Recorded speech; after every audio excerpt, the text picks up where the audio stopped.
आंध्र प्रदेशातल्या अल्लुरी जिल्ह्यातल्या दोंगराळ वाठारात आज सकाळी एके बशीचो भिरांकूळ अपघात जालो। नियंत्रण सुटिल्ल्यान बस खोल देंगणात कोसळली आणि 9 जाणांक मरण आयले, जाल्यार बरेच लोक जखमी जाल्यात। जिल्लोधिकाऱ्याच्या म्हणण्याप्रमाण बशीत 35 प्रवासी, 2 ड्रायव्हर आणि एक नितळसाण करपी आशिल्लो। 9 जाणांक मरण आयला, 7 जाणांक थंयच्या 15 किलोमीटर अंतराचेर आशिल्ल्या CHC चित्तूर हांगा व्हेला। हे घडणुकेचेर कारवाई सुरू आसा। जखमींक स्थिर केल्या उपरांत आमी तांकां भद्राचलमात व्हरतले अशें कलेक्टरान सांगले। प्रवासी चित्तूर सावन तेलंगणाच्या भद्राचलम हांगच्या श्रीराम देवळाक वचपाचे आशिल्ले अशें तांणी सांगले।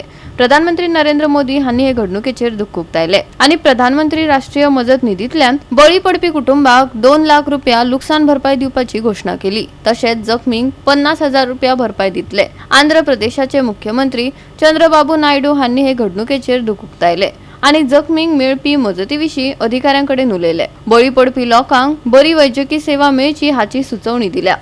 गोवा 365 खातीर मनीषा जाधव आणि मुजैब शेख।